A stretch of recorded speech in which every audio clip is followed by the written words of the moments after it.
Salut à tous et à toutes, aujourd'hui on se retrouve pour un nouveau SBD, le premier SBD de ma semaine. Je vous souhaite un bon visionnage et on se retrouve en fin de vidéo.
Alors vous avez pu voir sur ce SBD qui s'est franchement bien passé par rapport à celui de la semaine dernière, où j'avais dit, je crois, que j'étais pas mal désentraîné et que j'étais pas très performant. Mais là, pour le coup, sur un jour où vraiment j'étais très fatigué, j'ai accumulé pas mal de fatigue parce que j'ai moins bien dormi et il s'est passé quelques trucs dans ma semaine, hors entraînement, qui m'ont un peu perturbé. Donc, c'était pas optimal. Bon, c'était pas non plus catastrophique, mais c'était vraiment pas optimal.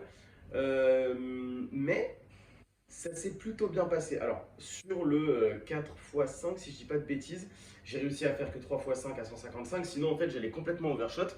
J'avais les jambes qui tremblaient et tout avant d'y aller. Pourtant, visuellement, on voit que j'en ai encore en stock. Mais voilà, j'ai préféré mettre 145. Et en fait, même la 145 était hyper dure. Techniquement, c'était pas terrible.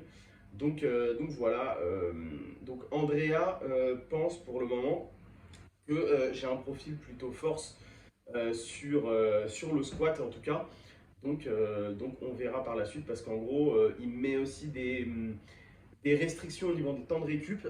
La première série, je me suis forcé à faire 3 minutes de récup, mais en fait c'était atroce, j'ai juste pas récupéré de ça. Ensuite, pour la troisième série, bah, j'ai quand même pris plus de récup. Je crois que j'ai même pris 6-7 minutes. Elle était quand même ultra dure. Donc après, j'ai décidé de descendre à 145 parce que juste j'arrivais pas à récupérer, j'arrivais pas à y aller. Donc voilà pour le squat. Pour le bench, je me suis senti plutôt bien. En fait, je remarque qu'au niveau du bench, c'est plus des problèmes techniques qui vont faire que le RPE augmente ou que la charge est difficile, plus que le fait que ce soit telle ou telle charge. En fait, bah, il y a des 112,5 en fait qui vont exploser hyper facile.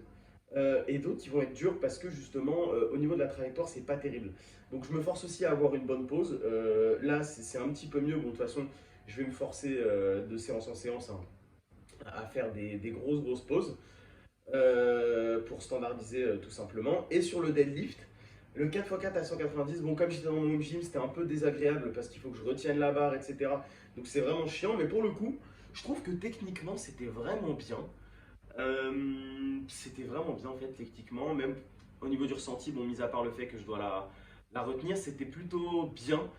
J'ai su produire de la force, hein, contrairement au SVD précédent. Donc voilà. Je voulais aussi vous parler de quelque chose très rapidement. C'est du fait de ritualiser l'avant-séance. Donc en gros, d'avoir un rituel déjà fait, déjà préparé, déjà pensé à l'avance avant de partir à la salle. Donc vraiment, vous êtes chez vous et pas juste vous dire, bon, bah là, il est 15h, il faut que je me casse à la salle. Il faut vraiment ritualiser.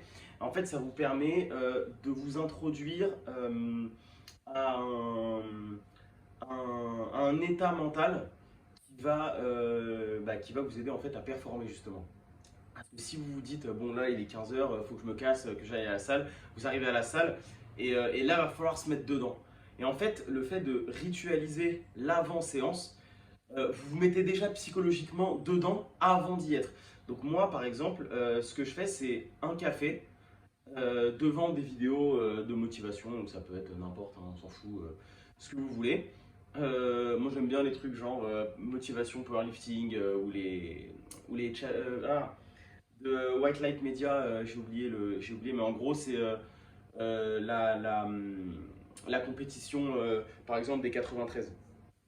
Ça me motive pas mal, donc je prends mon café, 3 gélules de bio booster, ouais, c'est ça, 1 heure avant. Et ensuite, le temps d'arriver chez moi ou à la salle, je reprends les 3 capsules juste avant de commencer à m'échauffer. Et là, je suis déjà en fait depuis 1 heure dans une mentalité de je vais m'entraîner, il y a du travail à faire, il y a des perfs à faire. Et en fait, ça m'aide vachement juste à performer tout simplement. Ensuite, quand vous arrivez à la salle, ce que vous pouvez faire, c'est avoir déjà une playlist qui monte en fait crescendo jusqu'à votre top 7. Donc en gros, ne pas directement écouter les musiques qui vous hype, mais écouter des musiques qui vous concentrent, les écouter pendant votre échauffement, pendant votre montée de gamme. Surtout, ne vous hypez pas sur votre montée de gamme à 70 kg, 120 kg, alors que vous avez un top 7 à, je sais pas, 180, 200 kg. Ça n'a aucun intérêt, il faut vraiment se focus et arriver sur le top 7. Là, vous êtes préparé mentalement à justement performer. Donc ça, c'est des trucs, c'est assez important et ça paraît anodin alors qu'en fait, c'est vraiment une clé de performance. Moi, j'aime bien le comparer un peu à un setup. C'est un peu un setup mental de pré-séance, quoi. C'est-à-dire qu'avant de partir sur mon squat, bah, j'ai déjà un setup mental, j'ai un setup au niveau de mes placements, mais j'ai déjà un setup au niveau de la séance entière. Donc, je vous invite vraiment à essayer de réfléchir à ce qui pourrait vous, pas forcément vous motiver parce qu'on n'est pas tout le temps motivé, mais à vous conditionner, voilà. Je vous invite vraiment à essayer de trouver un conditionnement qui va vous mettre dans un état d'esprit de performance et bah, entre guillemets de conquérant, quoi.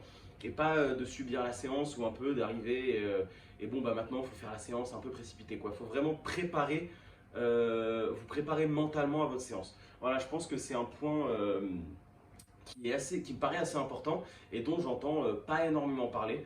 Donc voilà, si vous avez des questions ou que vous avez envie de discuter de ça, l'espace commentaire est fait pour ça. Donc voilà, je vous remercie d'avoir regardé la vidéo. Et puis on se retrouve du coup pour mon SBD 2 de la semaine. Et là pour le coup il va piquer.